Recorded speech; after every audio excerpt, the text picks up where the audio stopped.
Olá, meus amigos. Hoje vamos continuar o nosso estudo do Evangelho segundo o Espiritismo, estudando o capítulo número 2, Meu Reino Não É Deste Mundo. A aula passada se falou que existem muitas moradas na casa do meu Pai. Então, hoje continuamos com o reino de Deus, o reino de Jesus, o reino em que ele coloca que não é a terra o seu reino. Mas, inicialmente, nós vamos pedir então para que ele esteja junto de nós, para que a gente possa aprender e a ser espíritas e a ser os seus colaboradores neste mundo. Iniciando então o estudo, nós vamos ver que o cristianismo é uma das religiões mais que congrega mais gente no planeta. Ou então, principalmente, vamos colocar no nosso Brasil. E paradoxalmente, o materialismo é a maior crença que existe no nosso mundo. Mas como é isso, né? Se assim não fosse, veja, não existiria tanta gente adoecida em consequência do ter em detrimento do ser. E isso, né, nessa briga entre o ter e o ser, gera uma ansiedade que parece que é a doença do século. Ansiedade, por exemplo, nós queremos, meu Deus, será que amanhã eu vou ter dinheiro para pagar as contas todas do mês? Elas estão por vencer. Como é que eu vou fazer? Eu preciso trabalhar, preciso trabalhar. O medo, veja só, do desemprego, principalmente nesse momento em que nós estamos vivendo. A vontade de ter um carro melhor, o carro do ano. A vontade de ter uma casa maior, melhor, mais bonita, que tenha mais cômodos, que tenha uma piscina. O celular, por exemplo, aquele que eu tenho já não me satisfaz porque já saiu um outro novo este ano. Então, meus amigos, nessa carência imensa que nós temos de ter as coisas, em ter as coisas nós queremos ter sempre, sempre, cada vez mais, e não vamos dizer para nós mesmos que isso não acontece conosco, porque isso acontece com todos nós. E nós ficamos adoecidos diante desse cenário econômico que nós estamos, das incertezas da vida material que é real para nós. Adoecemos porque nós somos súditos de um reino em que realmente as nossas crenças estão vacilantes. Quando Jesus diz, meu reino não é deste mundo, ele nos fala que o reino dele é um reino que nós vamos entender bem quando nós estudarmos as bem-aventuranças. Bem-aventurados os pacíficos, bem-aventurados os humildes, bem-aventurados todos os aflitos. Nós vamos entender, quando nós chegarmos lá nesses capítulos, que realmente o reino de Jesus não é deste mundo.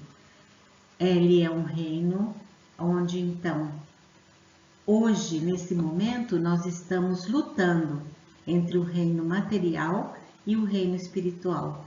E o reino espiritual é o reino que Jesus veio nos mostrar e que ele veio nos ensinar o caminho para se chegar até ele. Entre as passagens de Jesus, nós vamos colocar duas aqui.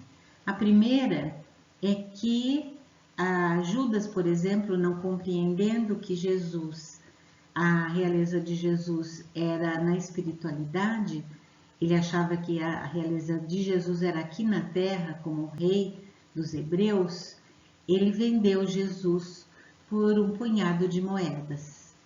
E também nós temos, quando Pilatos encontra Jesus, e que nós vamos encontrar assim, Pilatos entrou de novo no palácio e foi feito ver Jesus, a sua presença. E Pilatos perguntou para Jesus: És o rei dos judeus? Jesus respondeu para ele: Meu reino não é deste mundo.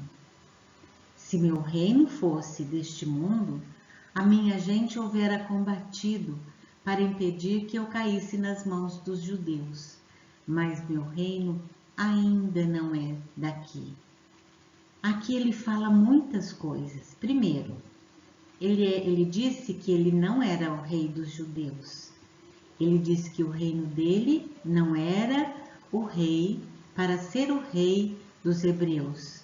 E que se ele tivesse que ser pelo menos o rei dos judeus, dos hebreus, todos os hebreus estariam ali para lutar e ele não queria nada disso, né? Então nós vamos ver aqui que ele diz que ainda o reino dele não é deste mundo. E ele estava muito certo, porque ainda não é aqui o reino de Jesus. Olha, porque não bastou Jesus ensinar e aplicar todos os ensinamentos espirituais deles. Porque, veja, é uma coisa assim grave que eu vou falar, mas é a verdade. Nós fingimos amar o Cristo e cultuamos a realeza da matéria. É verdade ou não é isso? Nós, muitas vezes, até deixamos de fazer algum bem porque está chovendo. Nós deixamos de ir no centro porque chegou alguém, porque eu preciso trabalhar, eu preciso fazer uma faculdade, mesmo que você já tenha outras, mas eu preciso deixar de fazer as coisas que são de Jesus, que Jesus nos ensinou, para nos ocuparmos com as coisas materiais. Voltando a Pilatos, então, ele disse para Jesus: És, pois, rei? Jesus lhe respondeu: Tu o dizes, sou o rei. Isso daí ficou eternamente, todo mundo sabe e já ouviu falar isso. Não nasci e não vim a este mundo senão para dar testemunho da verdade. Aquele que pertence à verdade escuta as minhas palavras. Pois é, certamente nós estamos na matéria. E a riqueza é de Deus, tanto quanto a pobreza é de Deus.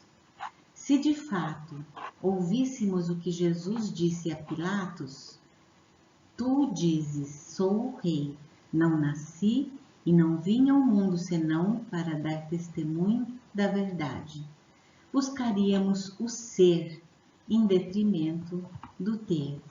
Aqui, Pilatos, ele é a personificação do orgulho e da vaidade, coisas da matéria. E Jesus é a personificação do reino do amor. E vamos colocar assim uma perguntazinha, né? Qual reino estamos sempre escolhendo? Primeira vez que Jesus foi para Jerusalém, ele encontrou o sacerdote Hanã, que perguntou para ele: O que fazes na cidade? Jesus responde: Passo pela cidade buscando a fundação do reino de Deus. Que pensas tu a ser isto? O que é o reino de Deus? Onde está o teu reino? Esse reino, ele respondeu, é a obra divina no coração dos homens. E pensas que esta obra divina está em suas mãos? Por acaso conheces Atenas, Roma? Conheces a importância delas e seus exércitos? Você já viu alguma estátua perfeita feita de lama? Quer dizer, mostrando, né? Veja um reino sendo construído através de um homem, né? De um simples homem. Jesus disse para ele: não existe estátua de mármore mais perfeita do que o sentimento no coração dos homens.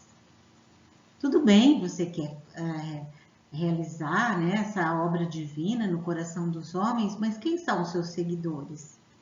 Eu os terei em todas as partes do mundo. Essa foi a resposta de Jesus a ele. Logo após, Jesus procura Simão e André e pergunta a eles: quereis ser meus discípulos? O André disse assim: para quê? Para fundar o reino de Deus no coração dos homens. Um reino? Um rei? Eles assustaram, né? O André perguntou: mas um reino? Para fundar um reino tem que ter um rei, né? Mas Cafarnaum é tão pequena, tem poucas casas, né? Mostrando a simplicidade do coração deles. E a simplicidade do coração do Simão também, porque ele disse assim: não, André, o lago é grande e tem muitas cidades. Jesus então sorri e adia as explicações. Aos poucos completa os 12 e aí começa a implantação do reino de Deus.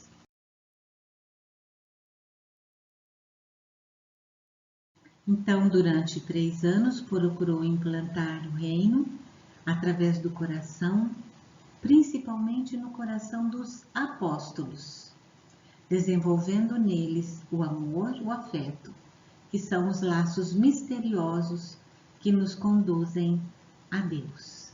Então, veja só, ele trabalhou tudo isso que ele queria implantar no mundo no seu pequeno grupo, para que esse pequeno grupo depois se espalhasse pelo mundo e levasse a sua palavra pelos 4 cantos do universo. Então ele trabalhou principalmente o seu reino no coração dos apóstolos. Depois desses 3 anos, no final do ministério de Jesus, ele pergunta a Pedro: o que as pessoas dizem que eu sou? Quem que eu sou? Aí o Pedro respondeu: bom, uns dizem que você é o Jeremias, outros dizem que você é o Elias, né? E foi falando para ele o que os outros pensavam dele. E Jesus então foi direto para ele, ele disse assim: e tu, que diz que eu sou? Quem eu sou para você? Ele falou: tu és o Cristo, Filho do Deus vivo. E respondeu Jesus: bem-aventurado és tu, filho de Jonas, porque foi meu Pai que te revelou.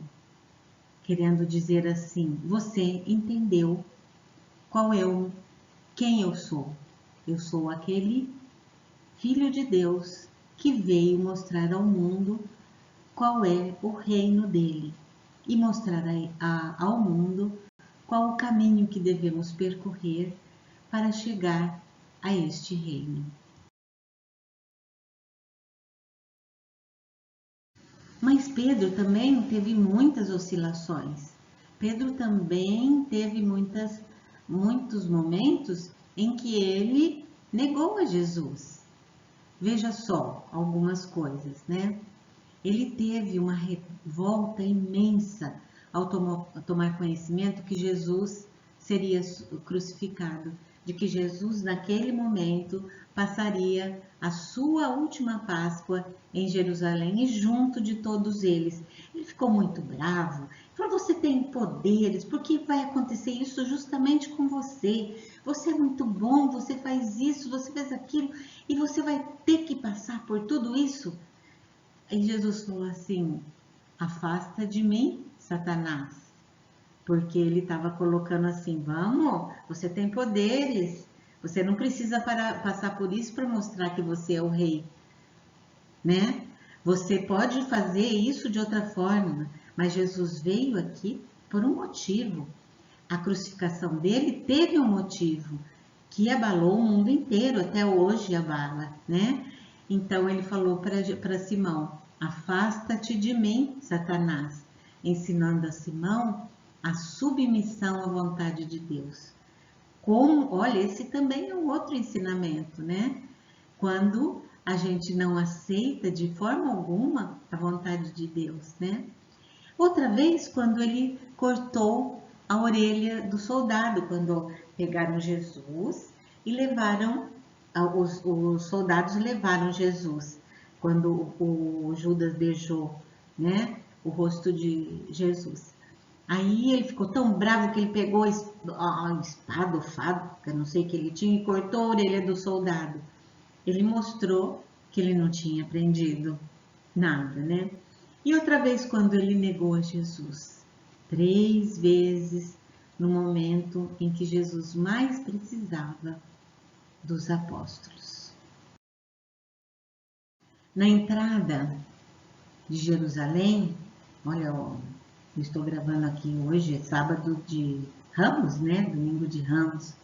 Então vamos lá. Na entrada de Jesus em Jerusalém, temos João em 12:13 que diz assim: tomaram ramos de palmeiras e saíram ao seu encontro chamando: Hosana, bendito que vem em nome do Senhor e que é Rei de Israel.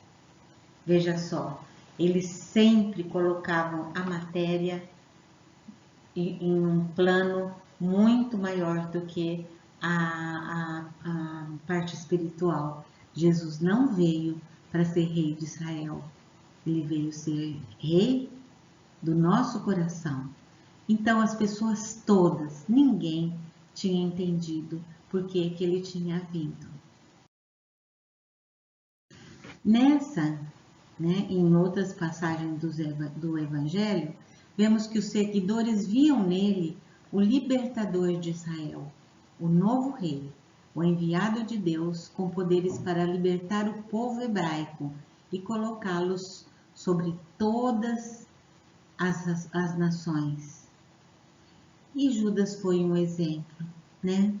Todos eles achavam que realmente era o nível de evolução daquele momento do povo daquela época. E nós temos como exemplo então Judas, que fez todo aquele seu planejamento e ainda ele disse assim: bom, se eu colocar Jesus em xeque, porque ele colocou Jesus em xeque, ele vai mostrar que ele é o enviado de Deus e vai, sei lá, colocar alguma coisa assim espetaculosa e vai se salvar, porque ele é o Filho de Deus. E Jesus estava procurando o reino do amor, não estava procurando o reino humano, né? Então foi, como aqui diz, foi no que deu, né? Pois é, vamos colocar isso, né? Nos nossos dias, na nossa vida. Fazemos também o mesmo. Queremos conquistar o exterior antes de conquistar a nós mesmos. É tão difícil conquistar nós mesmos, né? Conquistar o exterior é mais fácil, não é? Parece que conquistar o interior dá muito trabalho, porque nós, antes de conquistarmos, quando nós tivermos que fazer essa nossa conquista interior, nós temos que saber quem nós somos.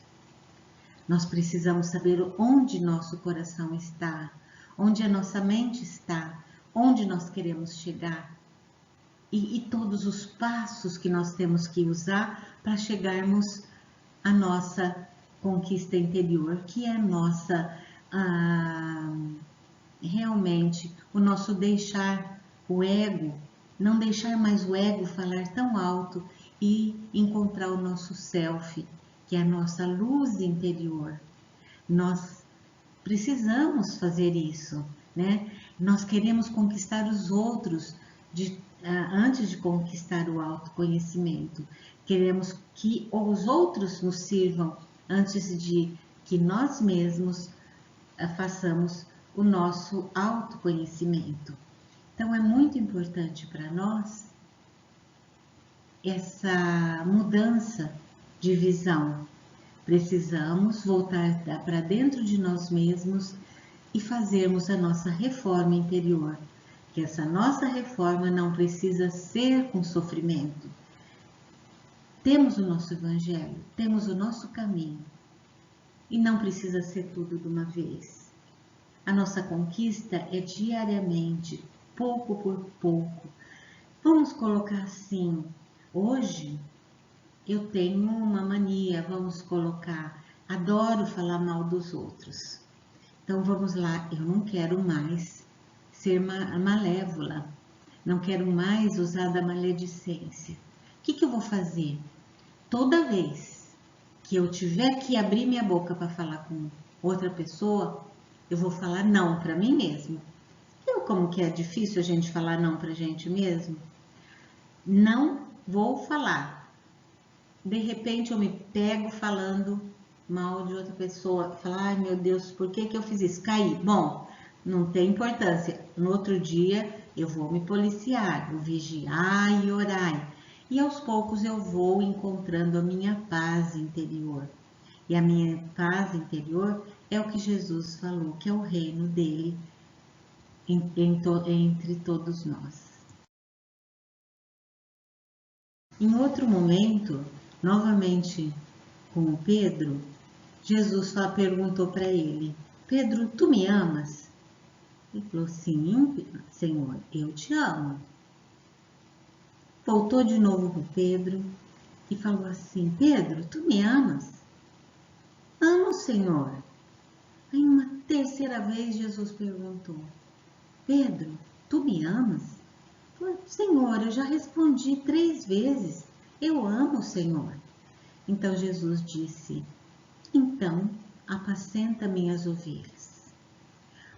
Aí, depois da morte de Jesus, Pedro tomou seu caminho, trabalhou muito na casa do caminho e lá, quando ele já estava velho, cansado, ele já tinha atendido tantas pessoas, ele já tinha dado alimento, curado muitas pessoas e chegou bem tarde, era umas 7 horas da noite, por exemplo, ele falou assim, não, agora chega, eu não aguento mais.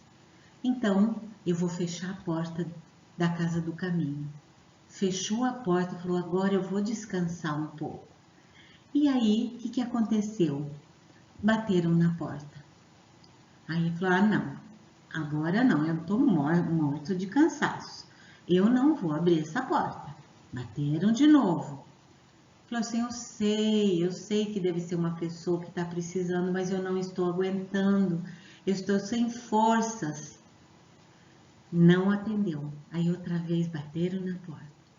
Aí ele estava andando, entrando para a casa do caminho, quando aparece Jesus.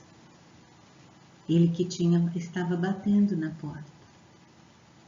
Aí ele falou assim, Pedro, o que foi que eu te disse? Você não disse que me amavas? Sim, Senhor, eu disse. E o que eu te respondi? Apacenta minhas ovelhas.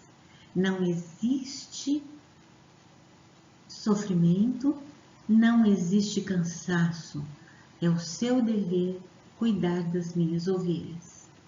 Aí Pedro chorou muito, pediu perdão. Veja só, meus filhos, quanto que nós estamos longe desses apóstolos maravilhosos, né? Mas nós estamos no caminho. Completando então o que nós estávamos falando, né? Que nós estamos bem longe dos apóstolos, nós podemos pegar essa frase de Emmanuel que diz assim, se formos capazes de manter a fé em Deus e na imortalidade da alma, seremos capazes de passar por todos os problemas. É bem rica essa palavra e de muita reflexão. Então, que a gente possa pensar um pouco, né, nessa frase que contém assim, porque se eu penso que eu sou imortal, então tudo muda na vida. As minhas ações né? E tem que mudar mesmo, porque se eu só acho que eu sou imortal e não tenho fé nisso, eu não creio tanto, então eu fico na minha, tá tudo bem aqui, tá tudo ótimo, é assim mesmo, daqui a pouco eu morro, vou embora, não sei para onde, mas se eu creio que a imortalidade da alma quer dizer que a vida, existe vida após a vida, né? Nós temos que levantar, fazer alguma coisa, ser diferente hoje, melhor do que ontem e amanhã melhor do que hoje. Bom, é aquilo que a gente estava falando, né? Do ponto de vista material, do ponto de vista espiritual, né? Esse mundo não serve, não tem serventia. Como? Isso não tá certo. Esse mundo maravilhoso, lindo, que Jesus fez para nós. Quanta beleza, quantas coisas lindas que existe neste mundo. É claro que as pessoas, tem pessoa que fala isso. Para que eu estou vivo? Viver não tem serventia. Eu ou ninguém aqui, quantas pessoas pensam assim e levam, são levados até o suicídio. Por que eu tenho que ser bom? Por que eu tenho que ser justo, correto? Será que existe um depois que vai validar o que eu fiz hoje? Será que o que eu faço hoje tem consequência amanhã? Em algum momento, né? Tudo isso vai fazer sentido para nós, como nós já falamos, né? O Sermão da Montanha, com todo aquele seu ensinamento, vai mostrar que tudo isso faz sentido, que a nossa vida faz sentido, que o viver nesta terra faz sentido. E que as experiências que passamos aqui são importantes. E o que eu fizer, vou melhorar o meu amanhã. Não importa se é para mim, para o outro, né? Quando é para quem outras pessoas, o importante é que eu estou fazendo vai melhorar o mundo. Isso é muito importante para nós raciocinarmos assim. Perdoar, então. Para que eu vou perdoar? É para depois ou é para agora? Quando é que eu vou perdoar? Olha, são perguntas que a gente tem que fazer para nós mesmos. Construir um país melhor é para depois? Não, eu quero melhorar meu mundo, meu país, mas se eu fizer agora, eu não vou ver as melhorias. Mas onde que eu estiver, se eu fizer o meu mundo melhor, eu vou fazer com que o mundo do meu vizinho seja melhor, do outro também, do meu bairro, da minha cidade, quem sabe do meu país. Não é para depois, é para agora. E saúde? Vamos trabalhar para a saúde para depois? Não, a saúde é agora, né? Se eu trabalhar para nós termos a saúde, para melhorarmos tudo agora, né? Os nossos, as pessoas que virão depois de nós receberão tudo isso como uma recompensa para nós. Responsabilidade nós temos. Veja, então, em perdoar, em construir um mundo, um país melhor, uma saúde para todos, uma educação para todos. É da nossa responsabilidade. É da nossa responsabilidade com o mundo que recebemos e deixá-lo melhor quando formos embora. Então, o pequeno momento de 70, 80 anos, de 10, de 20, de 30, do tempo que for que a gente tiver aqui na Terra, é nossa responsabilidade trabalhar para deixar este mundo melhor quando formos embora. E que para isso, então, nós não podemos ficar sonhando muito. Nós precisamos viver aqui e viver o agora. O que se quer para depois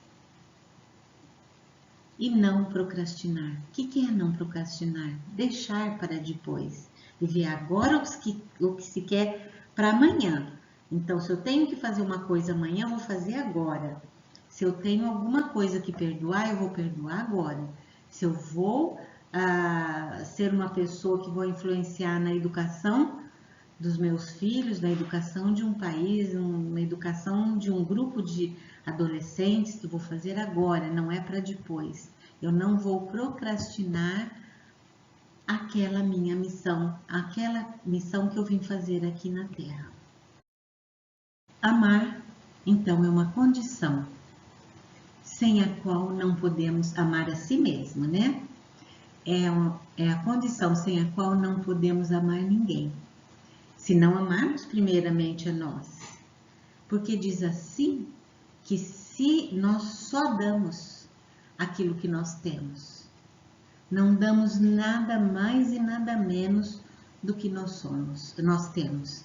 Então, se eu tenho que fazer alguma coisa para o outro e colocar amor naquilo, se eu não tiver amor, não adianta palavra linda, palavras, orações bonitas, se eu não tiver o sentimento dentro de mim, nada vai valer.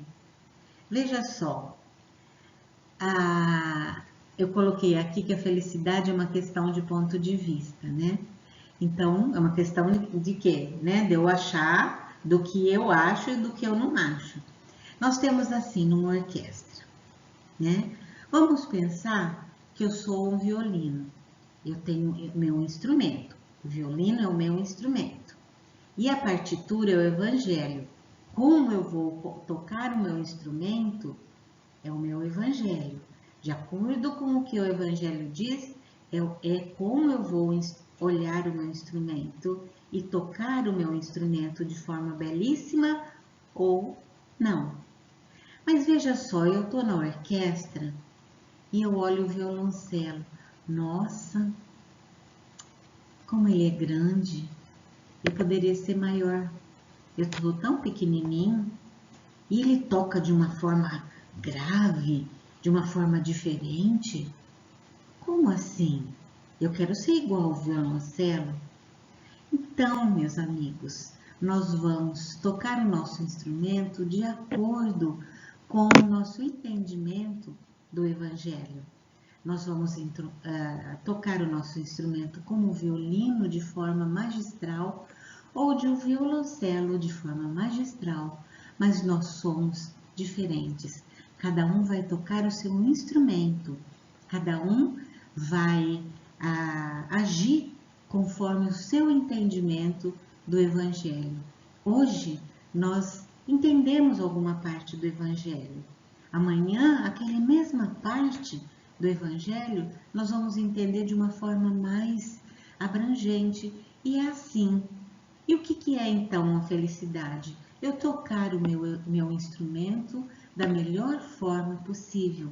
Quer dizer, eu sou feliz entendendo tudo e todas os pontos de vista que o Evangelho vai nos mostrar.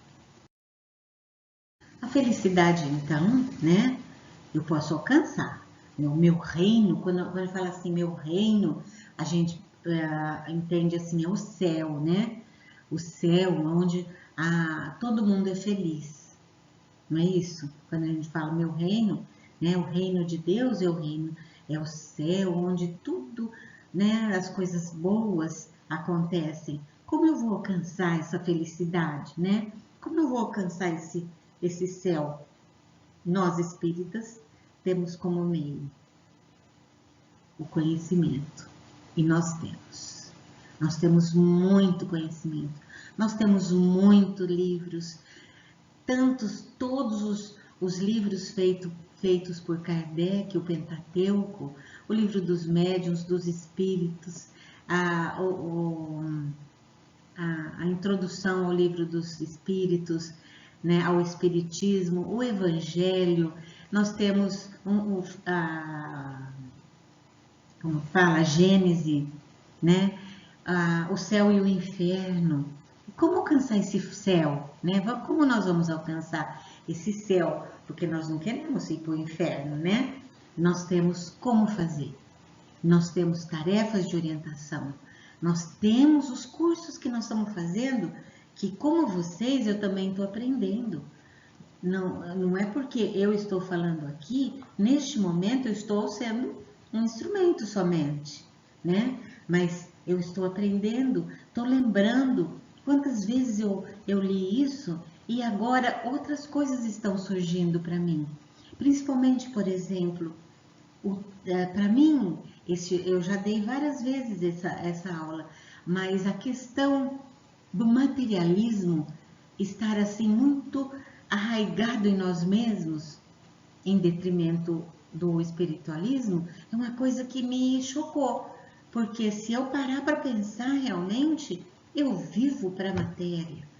Como que eu quero alcançar essa felicidade, eu quero alcançar esse céu, né?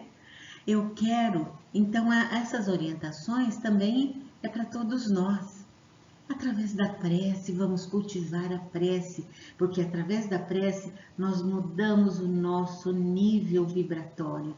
E quando nós vê que a gente até faz assim com a mão, nós subimos o nosso nível vibratório, porque nós chegamos mais perto dos amigos espirituais melhores, mais instruídos, mais evoluídos e podemos ser pessoas que convivem com eles, não quando a gente deixa as coisas para baixo, né? Vamos fazer com que a nossa mente esteja sempre procurando níveis elevados. E olha, veja só, não é sem esforço que a gente ganha felicidade, não. Esforço sem sossego para alcançar a nossa paz interior. A paz interior é quando nós vencemos todos os nossos, as nossas imperfeições morais. E quantas nós temos, né? Cada vez mais nós vamos vencendo uma, depois outra, até que, como diz Jesus, faça brilhar a sua luz, que é chegar dentro de nós mesmos, porque todos nós temos a nossa luz. E nós vamos chegar, quando nós vencermos todas as requisições do nosso ego, que é materialista, até chegar ao nosso self, que é espiritualista. E aí, ainda no Evangelho, nós vamos ver que na acústica da alma existem mensagens sobre o plano do Criador para o nosso destino, dentro de nós mesmos. Lá na nossa consciência, nós sabemos o que é certo, nós sabemos o que é errado.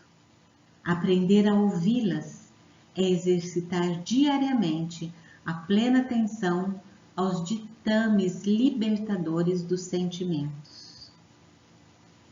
Vamos ter interferências internas? Como teremos? Externas também. Veja só, quando nós queremos fazer uma meditação, quando nós queremos fazer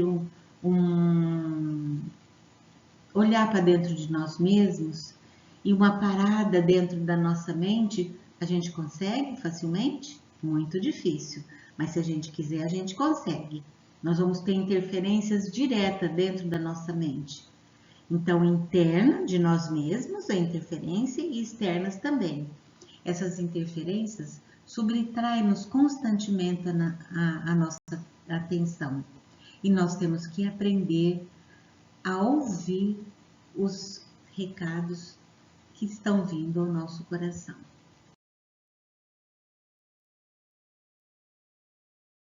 A felicidade será alcançada através de atitudes de amor em nossas relações. Quando nós mapeamos a nossa vida moral com intenções nobres, com serenidade e autocontrole. O caminho é universal. A forma de caminhar é particular, individual. Então, importantíssimo o quê? Primeiro lugar, as nossas atitudes de amor. Se nós, só isso, nós temos um mundo para vencer, para chegarmos em atitudes de amor. E quando nós mapeamos a nossa vida moral, quando nós fazemos, o que significa mapear? Quem eu sou? Onde está o meu egoísmo, a minha intransigência, o meu orgulho, a minha falta de caridade. Vamos mapear a nossa vida moral com uma intenção de mudar, com serenidade e autocontrole. Porque se nós quisermos achar tudo isso dentro de nós, se a gente não tiver esse autocontrole, nós piramos. Porque eu sou tudo isso, e agora? Todo mundo é assim, todo mundo tá. Muita gente, um que tá melhor que o outro, tá muito pouco diferente de nós. Estamos todos no mesmo barco, estamos todos com as nossas atitudes muito semelhantes. É precisando de simplesmente um pouco de amor para mudar o nosso interior. Então, o caminho, veja, é para todo mundo. O caminho para se chegar à felicidade, são as atitudes de amor. O caminho é universal. A forma de caminhar vai ser de cada um. Vai ser mais rápida, vai ser mais intensa, vai ser menos rápida, devagar, menos intensa. Ainda nós temos que no século XXI, ele foi colocado como um século onde nós vamos desenvolver o sentimento. Não é que é mesmo? Né? Nós estamos em 2021 e nós estamos vendo que com tudo isso que nós estamos passando, nós estamos saindo de nós mesmos para ir procurar as pessoas que estão necessitadas, nós estamos sentindo mais a dor do outro. Semear o afeto, é o século de semear o afeto, as propostas renovadoras do coração e o desenvolvimento das habilidades emocionais. Aí sim, educar para todos nós sermos, educar para ser, para conviver, para ser feliz. Não é mais o educar para ter, é o educar para ser, conviver e ser feliz. Neste século então, é um século de aprendizagem para nós escutarmos nossos sentimentos. O que seria o escutar sentimento? É um diálogo educativo com o nosso mundo íntimo. E aceitar tudo que nós somos na nossa intimidade, tudo que aparecer nas nossas avaliações. Criar uma relação amigável com todos eles.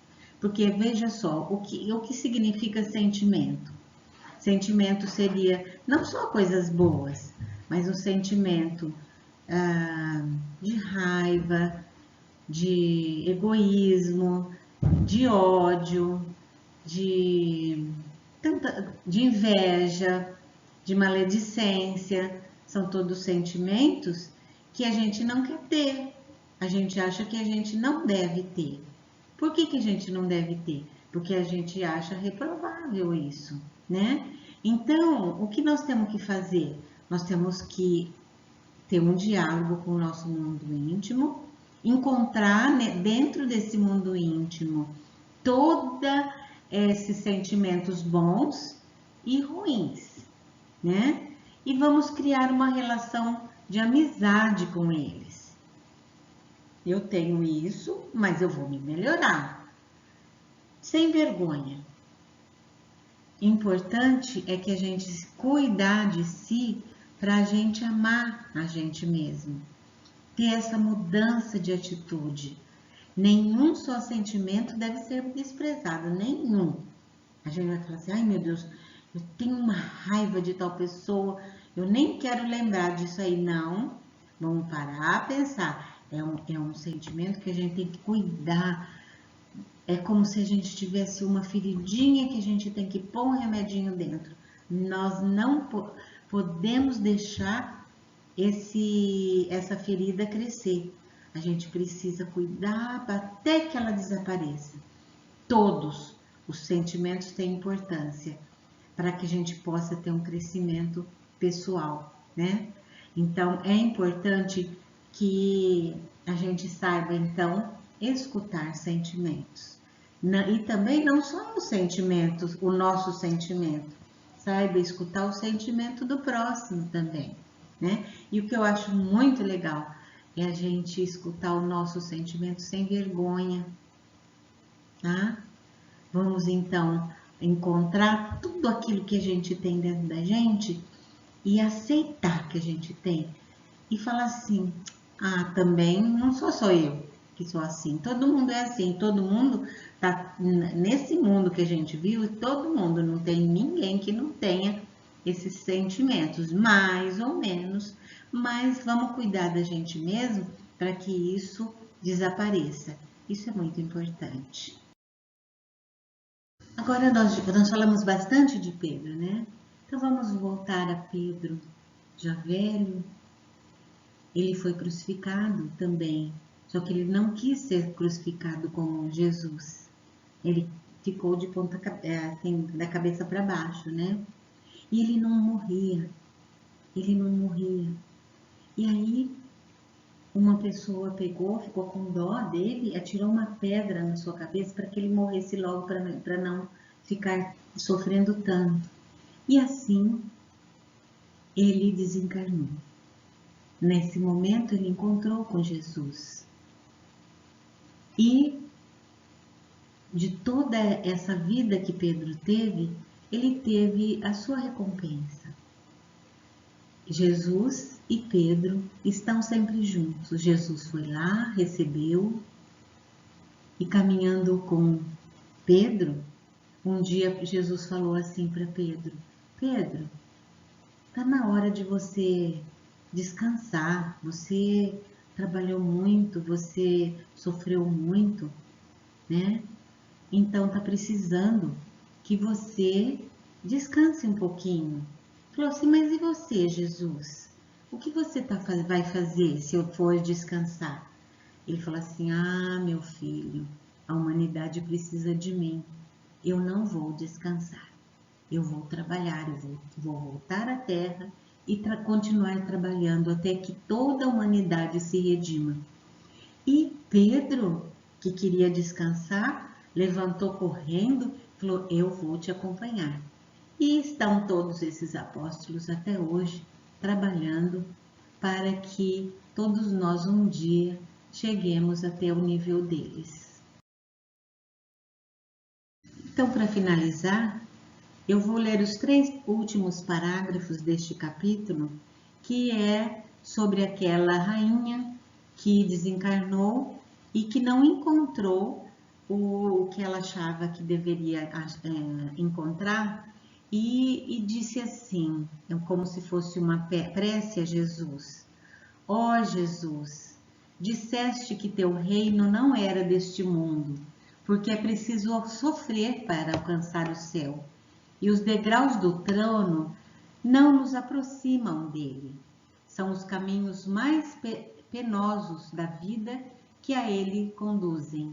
Procurai, pois, seu caminho através das sarças e dos espinhos, e não entre as flores.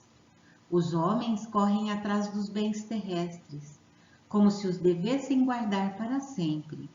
Mas aqui não há mais do que ilusões. Eles se apercebem logo de que não agarraram senão uma sombra e negligenciaram os únicos bens sólidos e duráveis, os únicos que lhes são de proveito na morada celeste, os únicos que podem a ela lhes dar acesso. Tende piedade, Senhor, daqueles que não ganharam o reino dos céus. Ajudai-os com as vossas preces, porque a prece aproxima o homem do Altíssimo. É o traço de união entre o céu e a terra. Não o esqueçais. Uma Rainha de França, Havre, 1863.